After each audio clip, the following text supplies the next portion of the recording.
Saya tidak mau menjadi Munir yang dulu lagi. Tolong bantu saya untuk jadi lebih baik lagi. Mitra deradikalisasi itu dianggap minta maafnya itu diragukan, beneran gak sih minta maaf gitu?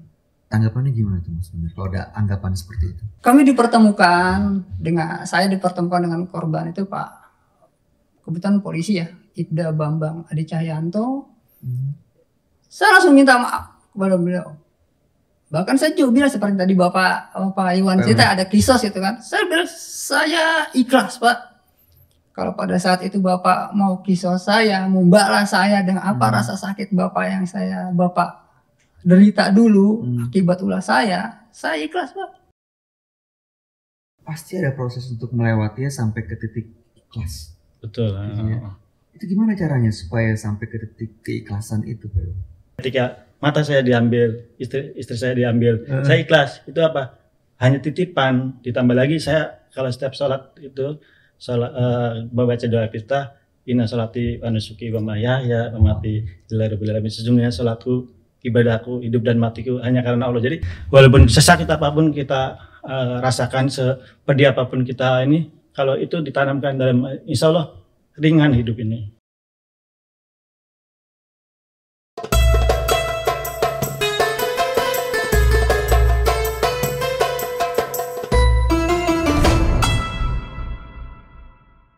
Halo Sobat Damai, BNPT hadir, harmoni, aman, damai, indah, rukun.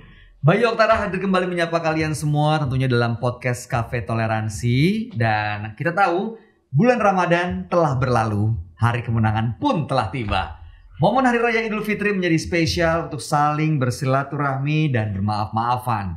Minta maaf dan memaafkan memang bukan perkara yang mudah. Namun sudah sepatutnya umat muslim mencontoh Rasulullah SAW yang selalu ikhlas memberi maaf kepada orang yang membencinya, bahkan termasuk yang menyakitinya. Nah, pertanyaannya adalah, apakah kata maaf hanya sekedar basa-basi atau memang hal tersebut sudah dilakukan dengan kerendahan hati?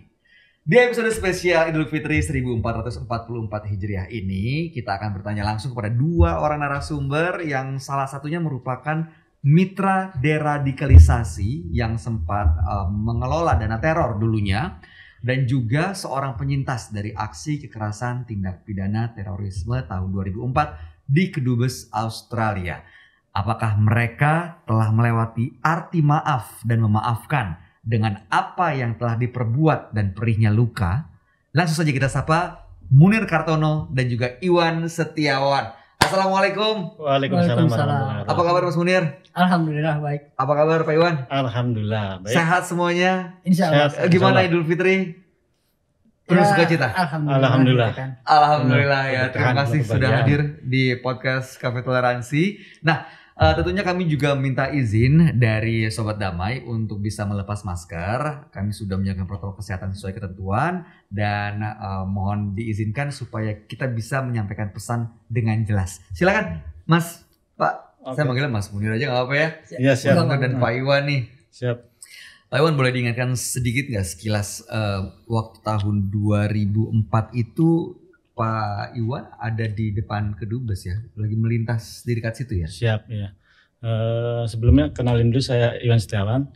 Saya korban daripada aksi bom Kedubes Australia tahun 2004. Pada saat itu saya hendak memeriksa pemeriksaan istri kandungan istri yang waktu itu hamil 8 bulan. Cuman belum sampai ke tempat kejadian, musibah itu terjadi, yaitu bom ke Dubes Australia.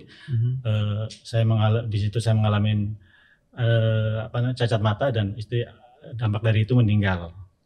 Nice. Dan malamnya tapi sebelum itu sempat melahirkan dulu Mas Bayu. Oh sudah melahirkan. Iya. Jadi pagi kena kejadian, malam melahirkan. Sekarang anak gimana? Sekarang alhamdulillah anak udah gede, udah besar dan jadi pribadi yang kuat. Pribadi yang kuat dan tentunya menjadi penyemangat buat Pak Iwan. Siap, juga, ya. Iya. Alhamdulillah, kami turut prihatin atas kejadian terima kasih ya. Keluarga ya Pak. Baik, nah saya mau nanya dulu nih Mas Munir. Ya. Gimana Mas Lebaran tahun ini, ada perbedaan dibanding tahun-tahun sebelumnya? Alhamdulillah ya pasti ya. Apalagi ya saya kan sudah melewati masa-masa di balik terali besi gitu kan. Jadi Berapa ya lama waktu itu Mas? saya menjalani kurang lebih sekitar 4 tahun. 4 tahun. 4 tahun. Oke. Dan sekarang gimana rasanya? Ya sekarang Idul Fitri saat ini kan sudah berkumpul kembali dengan keluarga, yang pasti nuansanya pasti beda kan. Kalau dulu hanya bisa bertemu untuk beberapa waktu, itu pun tempatnya masih di dalam lapas kan. Kalau sekarang ya sudah bisa berkumpul dengan keluarga dan masyarakat secara luas. Baik. Nah, tapi mudik gak nih? Pak Iwan mudik gak?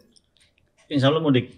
Kalau Mas Bayu, Saya di Jakarta aja jagain kampung. oh asli Jakarta yang Asli sudah. Jakarta. Oh, Istri saya- orang Solo, tapi kakaknya cuma ada 1 orang doang di Solo. Oh, Jadi gitu. ya kita ketemuan di luar Hari Raya Idul Fitri. Oh iya. Gitu. Nah, kita mau nanya dulu nih ke Mas Munir. Kan kalau kita bicara soal momentum Hari Raya Idul Fitri itu nggak lepas dari maaf-maafkan gitu ya. Nah, berkaca dari perjalanan cerita Mas Munir itu yang pernah katanya kecewa dengan ayah sendiri lah karena tidak dihargai, lalu kemudian juga harus mengikuti aturan dan tidak bisa bilang enggak atau membantah, begitu ya. Nah, itu kan bukan satu kondisi yang mudah tuh Mas Munir. Iya. Kondisi yang bertahun-tahun akhirnya merasa ada begitu banyak yang berkecamuk dalam hati gitu dan juga pikiran. Tapi akhirnya sekarang bisa berdamai dengan rasa itu. Gimana prosesnya? Iya, jadi memang kalau saya cerita tentang terorisme gitu kan, ya, bahwa terorisme itu adalah sebuah kejahatan gitu kan, yang memang berbasis pada ideologi gitu. Tapi kemudian kan tidak ada orang yang terlahir sudah tahu ideologi gitu kan. Pastinya ada pintu masuknya, ada faktor pendorongnya yang kemudian membuat orang itu kenal dengan ideologi itu gitu. Dan salah satu itu pada saat itu yang terjadi pada diri saya bahwa memang ada satu kondisi di dalam keluarga saya yang tidak kurang baik gitu kan. Kalau tadi Mas Bayu bilang kecewa, mungkin itu sudah bahasanya halus itu kan. Kalau dulu saya itu lebih seperti memusuhi gitu sama orang tua, terutama bapak saya gitu. Saya sangat memusuhi gitu. Sampai akhirnya ya bisa dibilang saya seiring waktu itu lebih banyak tumbuh di luar rumah. Seperti orang broken home gitu kan. Dan akhirnya kan bertemu dengan kelompok orang-orang macam-macam gitu kan. Salah satunya orang-orang yang mengajak saya pada ajaran-ajaran radikalisme dan akhirnya berujung pada terorisme. Tapi kemudian ya alhamdulillah gitu kan. Ya kalau sekarang ya seiring perjalanan waktu gitu kan ya, setelah saya sadar gitu kan, selain dari ya proses pembinaan ya dari BNPT, Densus dan lain-lain gitu kan, dalam penjara, justru salah satu orang yang membuat saya akhirnya menyadari gitu kesalahan saya adalah kemudian bapak saya gitu. Bapak saya yang jadi turning point saya, salah satu dari bapak saya gitu. Ya akhirnya ya setelah saya pulang ya, saya lah yang akhirnya merasa bahwa ternyata sebetulnya dulu itu yang terjadi bukan saya, bapak saya yang salah gitu. Tetapi saya yang salah dalam mengartikan arti kasih sayang orang tua. Akhirnya ya saya ke orang tua saya minta maaf, gitu. Akhirnya alhamdulillah gitu kan. Sejak tahun 2021, 2022, 2023 ini ya, alhamdulillah kami sudah bisa berkumpul dengan sangat baik. Masya Allah. Dan suasananya sudah jauh berbeda dibanding dulu. Sangat jauh berbeda. Waktu pertama kali ketemu ayah setelah keluar dari sekolah dalam tanda kutip, apa yang dikatakan kalau boleh tahu? Saya itu justru pada saat keluar itu sudah baik ya. Justru pada saat di dalam itu yang terjadi pada saat ternyata pada saat saya di dalam lapas itu orang tua saya sakit. Jadi ibu saya stroke, bapak saya cacat juga matanya. Jadi itu ada dua ada 2 orang, satu kakek-kakek, nenek-nenek, satu nuntun yang tidak bisa melihat, yang satu tidak bisa berjalan. Saya nangis di situ. Ya jadi ya pada saat itu ya sudah terbuka gitu kan, bahwa menjadi kesalahan-kesalahan itu gitu kan, bahwa inilah gitu kan, tidak mungkin untuk melanjutkan apapun kesalahan yang telah saya buat. Tapi ada perubahan sikap nggak dari ayah? Alhamdulillah ada itu. Tidak memaksakan kehendak seperti dulu. Yang maksudnya bentuk kasih sayangnya sudah berbeda. Berbeda, Oh, sangat berbeda. Oke. Ya, Dan sampai sekarang pun. ya karena saya bilang bahwa saya tidak mau menjadi Munir yang dulu lagi. Tolong bantu saya untuk jadi lebih baik lagi. Oke, baik. Dan alhamdulillah itu dipahami dan sekarang suasananya berbeda. Iya. Oke, saya mau ke Pak Iwan dulu. Pak Iwan, biasanya gimana nih merayakan Idul Fitri, momennya bersama keluarga kah atau seperti apa? Anak umur berapa sekarang? Berarti umur 12 ya? kan 11? ke lahir 2004. Heeh. Berarti ini sekarang 2023 berapa ya? Berapa ya? Hampir ya 19. 19 ya, 19. 19 tahun. 19 tahun ya. Masya Allah. Berarti sekarang biasanya melewatkan masa-masa momen Lebaran tuh dengan gimana biasanya Pak Iwan? Ya momen Lebaran ya biasa kita rayakan dengan penuh dengan kegembiraan, keceriaan. Namanya juga hari Idul Fitri, hari kemenangan ya. Selama ini kita menahan hawa nafsu, menahan rasa lapar, menahan rasa amarah, menahan rasa segala macam rasa yang negatif kita lawan dan akhirnya di Idul Fitri ini kita menuju kemenangan gitu. Berarti kita ya harus bergembira lah menyambut sukacita. Gitu. Anak siapa namanya? Putra putri Pak? Putra, namanya Muhammad Rizky Nur Hidayat. Muhammad Rizky. Iya, dulu itu sebelumnya kan saya di rumah sakit lama sekitar hampir 2 bulanan. Itu karena belum dikasih nama jadi orang-orang situ manggil kan sih kebetulan waktu lahir kan hampir 4 kilo atau 39, berapa. Jadi besar kan orang-orang segitu manggilnya Boma dulu namanya makanya saya panggil Iwan Bomom. Ya dari itu saya si Rizky Boma. Jadi mau dinamain Boma Australiano. Saya jangan ini nanti malah mengingatkan kan gitu kan. Oh gitu. Jadi saya kasih nama Muhammad Rizky Nur Hidayat. Saya mau bertanya Mas, selama ini kan kalau dibilang waktu itu yang dilakukan Mas Munir berarti kan ya bukannya mau maksud mengungkit yang lalu Mas, menjatuhkan banyak korban gitu ya. Pernah meminta maaf nggak Mas langsung gitu dengan para korban? Pernah. Waktu itu dilakukan ke mana dan di mana tuh? Saya lakukan itu di akhir tahun 2021 ya di Balai Kota Surakarta. Jadi ya jadi cerita juga nih. Gak apa-apa dong. Apa justru jadi kita dari mau dengar kisahnya. Pada saat setelah saya menyadari gitu kan kesalahan saya, kemudian kan saya ya makin dibina lebih lanjut kan di Pusdirat BNPT kan. Di situ makin lama saya itu dihantui perasaan bersalah. Apalagi ada hadis ya kan dari Rasul ya. Sampai saat ini di HP saya masih saya catat, masih saya tulis di HP itu, saya screenshot, saya simpan itu kurang lebih hadis itu menjelaskan bahwa jika seorang muslim melakukan kezaliman kepada saudaranya, dia harus meminta maaf hari itu juga. Jangan sampai itu mencapai hari kiamat gitu kan, sebelum hari kiamat. Kalau itu nanti tidak dilakukan, nanti itu kan terjadi di akhirat itu kan, perhitungan itu. Sampai akhirnya kalau amalnya ada, amal yang diambil. Kalau amalnya tidak ada, maka dosa orang dizalimi itu yang ditimpakan. Luar biasa, saya takut gitu kan. Waduh. Jadi kan ini kan sebuah konsekuensi ya. Saya bilang bahwa pada saat saya sadar, bahwa saya menyadari bahwa apa yang dulu saya lakukan adalah sebuah kesalahan. Pasti kan. Berarti karena ini sebuah kesalahan, saya harus meminta maaf kepada korban. Waktu itu ya saya minta tolong juga kan dari BNPT, dari Densus, dari berbagai macam itu kan. Ya minta tolong gitu kan. Bagaimana cara, justru saya ngejar-ngejar gitu. Tolong saya nggak mau mati, saya bawa dosa gitu kan. Karena saya bilang, aduh, kan masalahnya jadi dua. Satu, saya melakukan satu teror yang membuat jatuh korban. Yang kedua, saya juga memfasilitasi orang untuk bunuh diri. Ya bunuh dirinya saya kan sudah dosa besar gitu kan. Apalagi memfasilitasinya gitu. Dosa saya bertumpuk.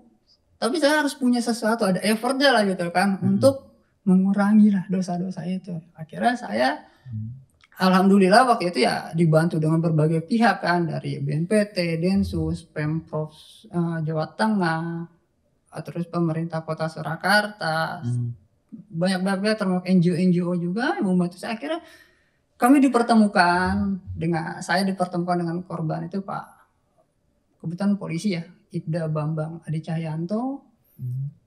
Saya langsung minta maaf kepada beliau. Bahkan saya juga bilang seperti tadi Bapak Iwan cerita ada kisos itu kan. Saya bilang saya ikhlas Pak. Kalau pada saat itu Bapak mau kisos saya, membalas saya dengan apa rasa sakit Bapak yang Bapak derita dulu akibat ulah saya ikhlas Pak. Saya tahu ini konsekuensi saya yang harus saya terima. Langsung disampaikan gitu ya. Tapi ternyata Pak Bambang mulia ya saya bilang ya bahwa ternyata beliau lebih memilih untuk memaafkan saya. Masya Allah. Nah ini Mas Munir, banyak sekali ini informasi yang kami dapat gitu ya. Mitra deradikalisasi itu dianggap minta maafnya itu diragukan, beneran gak sih minta maaf gitu? Tanggapannya gimana tuh Mas Munir kalau ada anggapan seperti itu? Iya kalau saya ya tidak bisa menyalahkan Mas Bayu. Jadi ada anggapan dari masyarakat itu ada karena memang kan kita juga nggak bisa menutup mata gitu bahwa ternyata ada misalkan residivis yang masih melakukan aksi terorisme lagi gitu kan. Tetapi inilah sebetulnya gitu kan yang saya juga usaha yang saya lakukan termasuk ya saya mendorong teman-teman yang lain ya kan ya untuk rekonsiliasi dengan temuilah korbannya yang dulu minta maaf. Saya minta tolong, saya langsung ngajak teman-teman juga ya, ayo minta maaf, temukan yang lain. Tidak perlu di forum formal, datangi saja, ngobrol ke rumahnya, saya minta maaf. Dan kedua, berkiprahlah di masyarakat. Karena mau gimana pun ya stigma itu kan tetap ada terus gitu kan. Ya akhirnya ya, ayolah kita terjun ke masyarakat, lakukan kegiatan kebaikan gitu kan. Tidak akan pasti ada istilah orang-orang yang tetap seperti itu gitu kan ya bohongan gitu. Tapi ya insya Allah ya Allah lebih tahu lah gitu kan. Menghentikan langkah Mas Munir ya iya. Untuk berbuat baik gitu ya untuk terus menjadi mitra deradikalisasi. Nah waktu Mas Munir sudah membulatkan tekad untuk minta maaf dan tadi dengan alasan ya ada dapat banyak hidayah, banyak ilmu dan juga yang Mas Munir tahu ada ajaran yang mengharuskan untuk minta maaf, apalagi melihat dan mendengar jatuhnya korban, akhirnya sudah melakukan minta maaf, salah satunya ke Pak Bambang itu tadi. Tapi tanggapan orang-orang dan juga mungkin Pak Bambang sendiri itu sejauh ini seperti apa tuh? Basa-basi atau emang ya benar-benar bersih? Ya sama-sama maafkan. Justru alhamdulillah ya dari situ ya betul-betul saya rasakan Pak Bambang insya Allah sangat ikhlas yang memaafkan saya. Bahkan hubungan itu makin lama makin terjalin dengan baik gitu. Beberapa kali saya datang ke Solo, kita sempat datang ngobrol-ngobrol, ngopi-ngopi bareng. Jadi kami berusaha untuk menjadi sebuah bukan cuma teman tapi seperti seorang keluarga gitu kan. Kan kami juga sekarang lagi dalam proses membuat buku bareng. Oh gitu? Iya. Masya Allah. Jadi kalau selama ini kan mungkin saya nggak tahu ya, tapi yang selama ini belum pernah ada buku yang ditulis oleh pelaku dan korban dari sudut pandang yang berbeda gitu kan. Kita coba untuk sampai ujungnya di rekonsiliasi ini. Gitu. Tapi waktu pertama kali mau minta maaf tuh itu gimana rasanya? Maksudnya ada perasaan, aduh kalau nggak dimaafin gimana ya? Ada gitu nggak sih? Takut nggak dimaafin. Karena kalau nggak dimaafin mau gimana lagi gitu kan. Saya pasti punya dosanya besar banget. Karena saya pikirnya jadi putus asa kalau saya. Kalau saya nggak dimaafkan, saya takutnya berbagai macam pun nanti ke depannya berbagai macam kegiatan kebaikan yang saya lakukan, saya takutnya nggak bisa menutup dosa-dosa saya itu gitu. Kan korbannya nyawa gitu kan. Jadi alhamdulillah itu yang membulatkan tekad Mas Munir sendiri ya. Oke, Pak Iwan. Siap. Sebagai penyintas bisa dibilang aksi korban dari aksi kekerasan tindak pidana terorisme, kan untuk menjadi pribadi yang bisa memaafkan dengan kesalahan yang kecil aja itu rasanya sulit. Sulit betul. Nah ini apa yang dialami baik langsung Pak Iwan, terus juga keluarga dan anak-anak terutama. Itu kan pasti ada proses untuk melewatinya sampai ke titik ikhlas. Betul. Ya. Itu gimana caranya supaya sampai ke titik keikhlasan itu Pak Iwan? Sadar dulu sebenarnya. Jadi kita tanamkan dalam diri itu penyadaran. Kita kayak bercerminlah kita penyadaran bahwa Segala sesuatu yang di dunia ini yang terjadi adalah atas kehendaknya. Saya sebagai umat muslim ya harus percaya dengan adanya qada dan qadar. Jadi ketetapan dan ketentuan. Itu dulu yang saya pegang. Jadi itu kalau kita udah bahwa ini udah takdir, udah mau gimana lagi kan? Sebagai umat muslim, Islam ya harus bisa tabah dan menerima dengan apa? Ya dengan itu udah dengan keikhlasan yang tinggi. Soalnya itu udah merupakan qadarullah, udah takdir nih yang udah digariskan sama Allah Subhanahu wa taala. Jadi kita harus sadar betul di situ kuncinya. Baru nanti kesananya kita ngikutin. Gitu. Itu dulu yang saya tanamkan pertama kali ke saya dulu dan ke anak-anak. Saat kita mengalami kehilangan gitu ya, betul. Atau musibah kan biasanya ada proses yang dilalui. Salah satunya adalah dari mulai marah sampai mempertanyakan kenapa saya kan begini. Itu butuh waktu berapa lama tuh Pak sampai akhirnya benar-benar bisa bangkit berdiri? Itu mungkin hampir 2 tahun kali ya. Dan sama itu apa yang dilakukan? Sama saya selalu ingat filosofi tukang parkir itu. Mas Bayu tahu kan tulis tukang parkir? Gimana tuh? Yang tukang parkir punya mobil banyak, motor banyak. Tapi suatu ketika motor atau mobil itu diambil yang punya, tukang parkir itu ikhlas. Karena apa? Karena apa Mas Bayu? Karena itu hanya titipan. Begitu juga apa yang ada di dalam diri saya. Ketika mata saya diambil, istri saya diambil, saya ikhlas. Itu apa? Hanya titipan. Ditambah lagi saya kalau setiap sholat itu membaca doa iftitah, inna sholati wa nusuki wa mahyaya wa mamati lillahi rabbil alamin. Sesungguhnya sholatku, ibadahku, hidup dan matiku hanya karena Allah. Jadi kita hidup di dunia itu semata-mata hanya karena Allah. Jadi apa yang ada di sini segala macam, kalau kita sadar betul itu hanya miliknya, ya udah easy going, ya gampang gitu. Walaupun sesakit apapun kita rasakan, sepedih apapun kita ini, kalau itu ditanamkan dalam, insya Allah ringan hidup ini.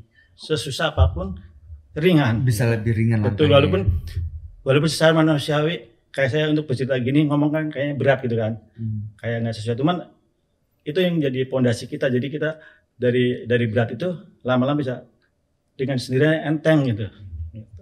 Pak Iwan sebelumnya pernah ketemu dengan para mantan napiter nggak? Oh sering ya. Nah waktu pertama kali saya waktu itu pengen pas saya dari keluar rumah sakit, saya pengen pertama kali kayak apa sih manusianya yang bisa bikin orang memporak-porandakan kehidupan, tatanan kehidupan ini, orang kehilangan orang terkasih, orang kehilangan anggota tubuh, kayak apa sih gitu kan, terbuat dari apa sih gitu kan, begitu saya penasarannya gitu kan. Wah gitu. Cuman waktu itu kan BNPT belum lahir, LPSK belum lahir, jadi nggak ada yang fasilitasi saya ke situ gitu. Waktu pertama kali ketemu apa tuh yang berkecamuk di perasaan dan di pikiran Pak Iwan? Waktu pertama kali ketemu ya ada sempat perasaan marah sih, perasaan oh ini gitu, ada perasaan marah dan ada rasa pengen seperti kayak membalas gitu kan, namanya manusiawi kan. Cuman ya itu yang bisa mengerem dan mengontrol ya itu saya tanamkan qada dan qadar itu, ketetapan dan ketentuan kan. Jadi saya harus ikhlas itu kan. Mungkin mereka juga korban dari ideologi, korban dari ilmu yang tidak lengkap lah mungkin ya. Jadi dia berjuang tidak sesuai dengan ilmunya gitu kan. Gitu. Jadi saya menyadari, saya menanamkan biar saya nggak dendam. Oh mungkin ilmunya waktu itu belum pas lah gitu kan. Oh mungkin waktu itu lagi tergoda oleh setan. Saya bilang gitu aja dari diri kita. Jadi itu kita jadi memaafkannya lebih pelong gitu. Wah, saya sih kebayang tuh rasanya kalau buat saya pribadi sih, mungkin kalau saat ini saya belum sekuat itu tuh bisa memaafkan rasa marah gitu orang yang mungkin ya membuat saya berubah hidupnya. Betul, iya.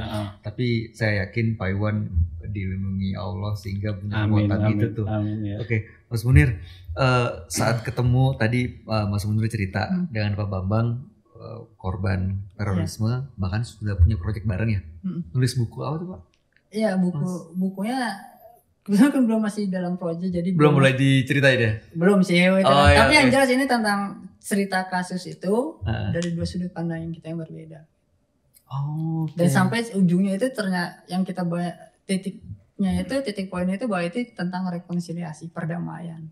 Oh, kita pengen tahu sebenarnya sedekat apa Mas Munir sama Ibda Bambang. Keberatan gak sih kalau kita coba telepon, terus hanya menyapa, bertegur sapa, terus kita dengerin gitu. Oh gitu. Saya coba ya. Boleh ya? Coba. Siapa tahu bisa coba. Lagi tugas nggak beliau? Kebetulan ya, kayaknya. Berarti hubungannya cukup dekat sampai bikin. Assalamualaikum. Waalaikumsalam. Pripun kabarnya Mas? Alhamdulillah, kabar baik Mas Munir. Jenengan gimana ini kabarnya? Alhamdulillah Mas. Lagi tugas apa? Iya, Oh. ini perjalanan ke kantor ini. Gimana Mas? Buku-buku gimana? Ya kita inilah nanya kabar aja, silaturahmi Mas. Aduh, aku belum sempat lagi ke Solo soalnya. Iya. Oh ya, Ike aku mau ngucapin ya selamat Idul Fitri Mas. Sugeng Riyadi. Aku minta maaf lahir batin ya atas apa semua lah yang aku udah lakukan sama jenengan. Iya Mas, sama-sama Mas. Saya juga mengucapkan lahir batin. Kita memulai lembaran yang baru kembali. Ya matur suwun nggih Mas ya. Tersebut. Ya Mas. Ya, Oke. ya. Selamat bertugas Mas ya. Assalamualaikum. Iya, makasih Mas Munir. Iya, waalaikumsalam. Waalaikumsalam, Masya Allah. Udah sedekat itu, akrab gitu ya Mas Munir. Maksudnya hubungannya jadi ya benar-benar udah dua orang yang seperti saudara tanpa pernah ada masalah sebelumnya. Memang sudah sering komunikasinya ya Mas? Ya kami jadi intens gitu karena kita punya mimpi yang sama gitu kan Mbak. Kita pengen Indonesia ke depan tuh lebih baik, lebih damai gitu kan. Bahwa semua anak bangsa itu bisa jalannya ke satu arah yang sama gitu kan untuk kemajuan bangsa gitu kan. Dan ya karena kesadaran itu yuk kita jadi siapa tahu buku ini bisa membangun itu kan kesadaran bersama untuk damai, membangun Indonesia lebih baik ke depan. Mas Munir tadi bilang juga mengajak teman-teman yang mitra deradikalisasi juga untuk bisa berbuat baik gitu. Iya. Hubungannya sedekat itu juga? Iya. Oh, memang komunikasi terus berjalan dengan baik dengan teman-teman mitra deradikalisasi. Iya, terkadang kalau yang sudah hijau ya. Kalau yang gitu. kalau Tandanya yang apa sih Mas? ya pertama mereka kan sudah NKRI kan. Mereka sudah NKRI dan kita pasti dalam pembinaan. Mas, saya punya teman Mas. Dia itu piara harimau dari kecil. Udah jinak. Tapi satu hari dia digigit karena kelaparan si macannya harimaunya. Maksud saya gini, apakah mungkin yang sudah NKRI, yang sudah hijau, tiba-tiba terpantik lagi, jadi berubah lagi tuh warnanya? Bisa sekali. Karena itu kan ya karena bisa, makanya ini pembinaan terhadap kami gitu kan, yang mantan-mantan narapidana terorisme itu tidak bisa jadi tugas BNPT saja, tidak bisa tugas Densus saja, tapi ini memang harus jadi kerja bersama karena kerjanya besar. Kalau saya cerita itu ada gitu kan yang sudah keluar gitu kan, masuk Kambuhan lagi gitu. karena masalah hal sepele gitu loh. Ada satu orang perempuan dulu bareng sama saya menjalani di tahun yang sama, kemudian kita pindah ke lapas yang berbeda kan, tidak ada kontak, tapi kemudian pada saat saya pulang saya terima, dia sudah pulang, tapi kemudian dia ditangkap lagi. Ternyata pada saat dia pulang peran serta masyarakat di lingkungannya nggak bisa, Nggak terima. bukan tidak menerima tapi tidak merangkul, sehingga dia kan nggak punya teman lagi, akhirnya main medsos lagi, ketemu orang itu lagi, akhirnya balik lagi. Ya, kayak ini Mbak, kenapa kalau tadi Mas Bayu bilang bisa nggak, ya pasti bisa banget. Makanya yang saya harapkan, saya nggak mau menyalahkan pihak A, pihak B gitu, tapi ayolah kita kerjasama bareng gitu kan. Kita kan pengen Indonesia yang damai gitu kan, jangan sampai ada yang residivis melakukan hal seperti ini lagi. Berarti harus ada keberlangsungan program ya, nggak bisa sekali selesai sampai di situ ya. Betul. Terus dibina dan juga supaya merasa dirangkul tadi, karena begitu nggak ada tempat yang menerima yang dirasakan, akhirnya kembali ke sosmed dan informasi bisa salah lagi diterima. Kalau Pak Iwan sama teman-teman atau mitra deradikalisasi cukup dekat ya? Alhamdulillah dekat juga. Telepon dong sama kayak Pak Iwan. Oh gitu. Sama kayak Pak Munir. Telepon juga. Salah satu. Metal daratnya. Iya dong. Oh. Yang mana? Kenal itu Panas Rabas. Kenal kali ya, yang dari itu, dari mantan kombatan, mantan teroris dari Malaysia itu. Oh, yang waktu itu kejadiannya dia aksi. Nggak apa ya, telepon dia ya. Aksi di mana tuh? Iya. Banyak ya? Banyak dia. Senior. Mas muda juga. Kenal. Senior bilangnya. Senior jauh gitu. Jauh di atas. Jauh Iya. sekali. Oh gitu. Dia pimpinan dulu, Iya, pimpinan. kebetulan JI. Kebetulan saya punya kedekatan sama dia kan. Boleh ya? Boleh. Beliau di Malaysia? Di Jakarta. Di Jakarta ya. Mas Munir kenal secara langsung? Kenal. Sering berapa kali ketemu. Oh gitu. Kenal Mas Muda ya? Iya, kenal. Saya izin telepon ya. Monggo. Menyapa seperti tadi Mas Munir menyapa Pak Bambang. Ucapin selamat Idul Fitri lah ya. Monggo ya. Betul. Pak Nasir itu dulu ya dengan Pak Ali Imron itu kan. Itu, Oh, selevel Ali Imron. Iya. Itu generasi awal-awal itu kan. Jadi, Tugasnya bahkan kalau secara struktural lebih tinggi Pak Nasir. Iya. Pak Nasir Lebih itu senior. pimpinan untuk wilayah Indonesia, Filipina, Malaysia. dan sekarang udah menjadi mitra deradikalisasi. Dia salah satu yang menyadarkan saya juga. Oh gitu. Iya. Apa kalimat yang akhirnya membuka mata Mas Munir dari Pak Nasir? Ya dia cuma cuma bilang ya orang bodoh diikuti gitu kan. Karena pada saat itu kan saya sudah mulai galau. Sudah mulai galau dan mulai sadar gitu. Dia cuma bilang orang bodoh diikuti.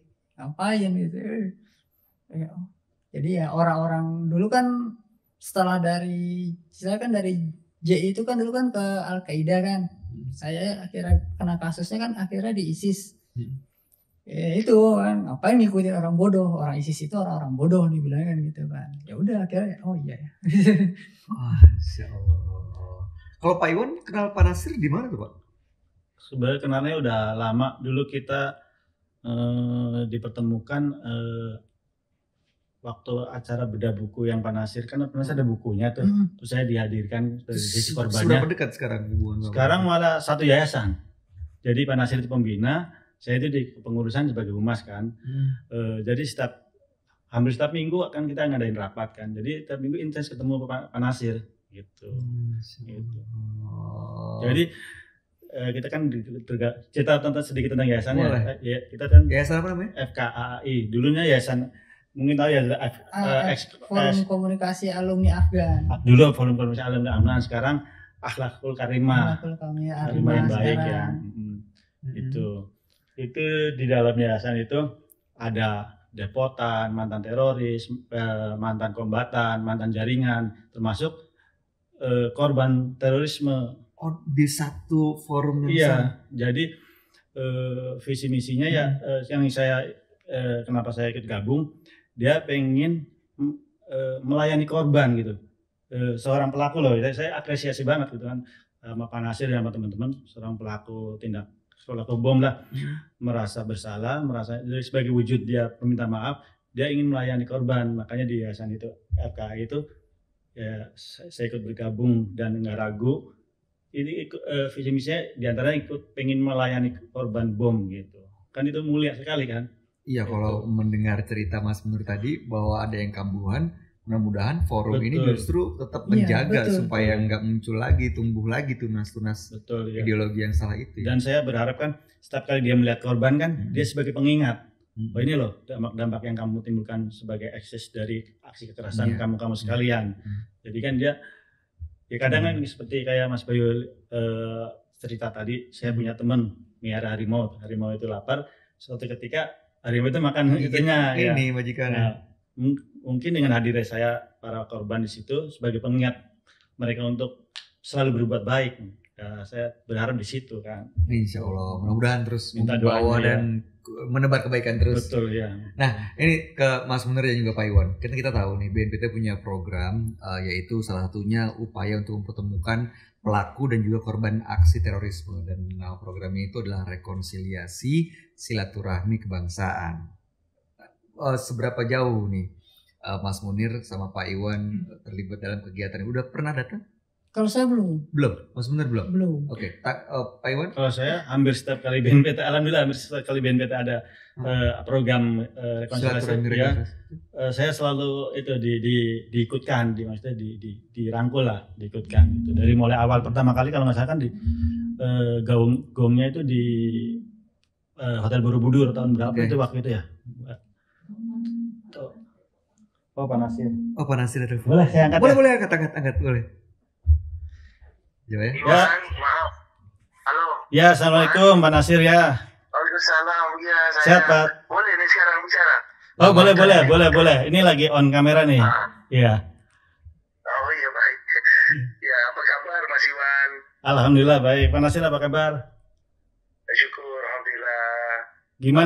Gimana lebarannya? Ini Pak Nasir mohon maaf lahir batin Pak Nasir ya. Ya. Betul, saya juga Mas Iwan. Iya. Mohon maaf lahir dan batin selama ini yang mungkin ada kesilapan saya dan juga kawan-kawan saya yang dahulu. Siap. Siap sama-sama Pak Nasir ya, terima kasih banyak ya. Ya udah gitu aja Pak Nasir, salam buat keluarga. Yang penting Pak Nasir sehat selalu. Selamat dan aja maaf lahir batin ya. Siap lahir batin. Terima kasih Pak Assalamualaikum warahmatullahi Nasir. wabarakatuh. Waalaikumsalam. Oke. Nah, itu program silaturahmi itu mendekatkan juga seperti tadi. Kalau kita dengar soalnya kan Mas Munir juga dekat, Pak Iwan juga dekat. Betul. Itu mendekatkan. Emang tujuannya seperti itu. Tujuannya biar kita nggak ada antara gap. pelaku dan korban. Betul. Jadi kayak namanya juga silaturahim. Sila artinya satu kandung lah, satu rahim gitu ya. Rahim ya. Jadi kayak gimana jadi seperti menumbuhkan keluarga lah. Iya, jadi nggak ada saling, gap lagi gitu, nggak ada ya. jarak lagi antara mitra deradikalisasi dan juga para korban. Betul. Apa yang tertanam sih sebenarnya, apa yang ditanamkan di pikiran dan juga hati Mas Munir sehingga nggak perlu ada gap lagi, nggak ada rasa sungkan-sungkan lagi, sehingga bisa benar-benar terasa seperti keluarga gitu, dan terutama tanggapannya mengenai program yang dilakukan oleh BNPT ini. Iya. Saya meskipun saya belum pernah ikut gitu kan, tapi dengan apa yang telah saya lakukan gitu kan, spiritnya sudah sama gitu kan.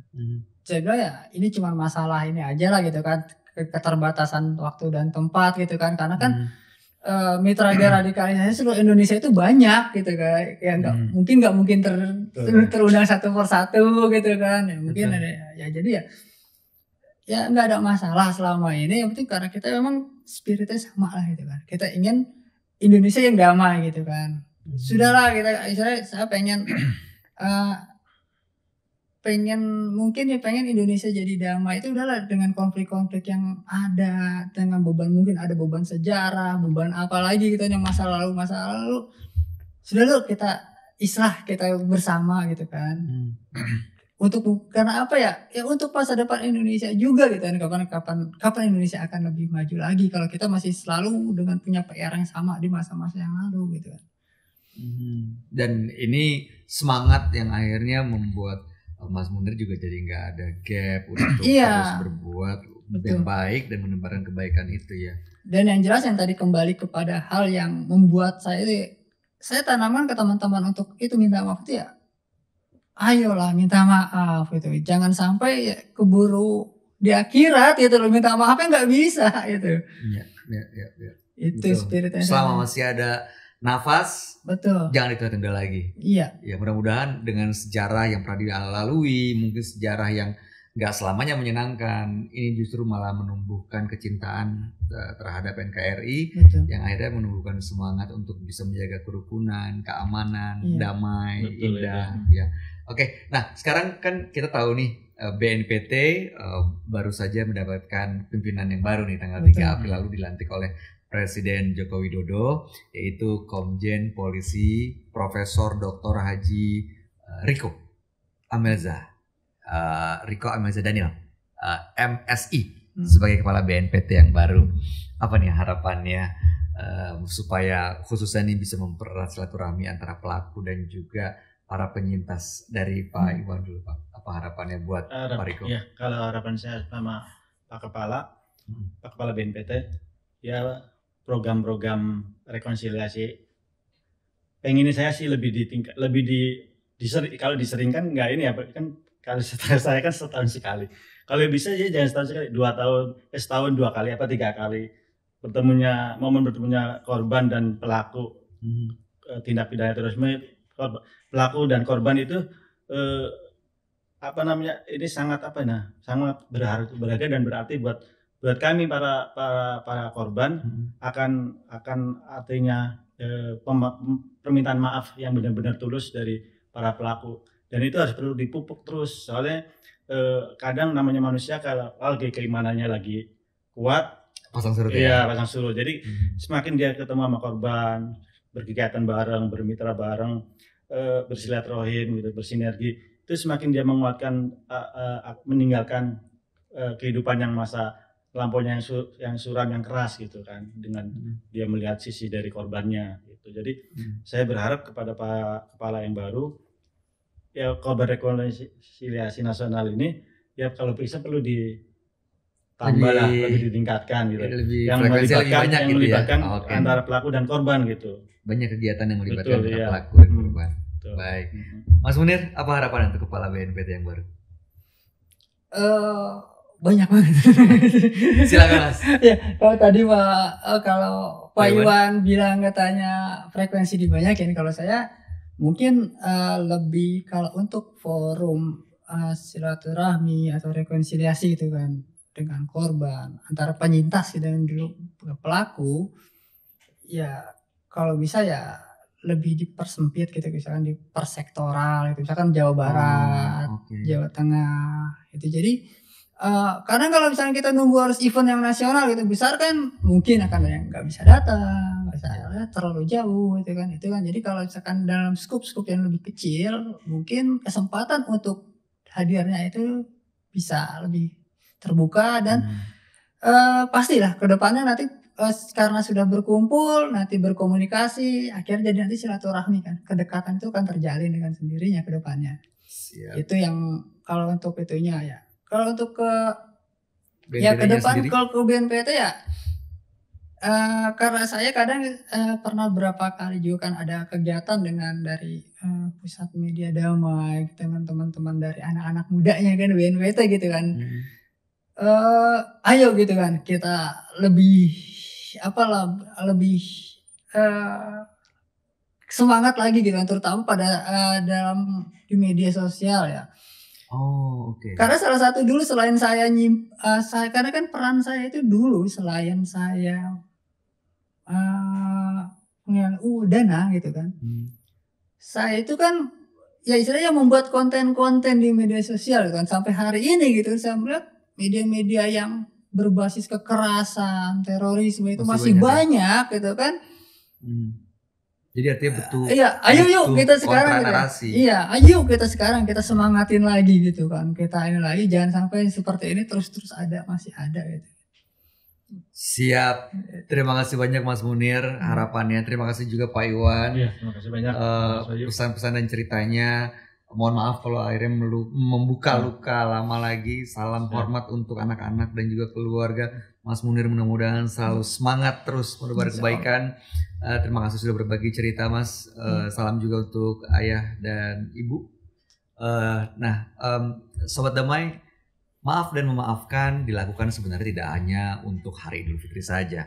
Terkadang dua kata ini sebaiknya kita tanamkan dari hati yang paling dalam agar kita selalu mendapatkan ridho dari Allah Subhanahu wa taala.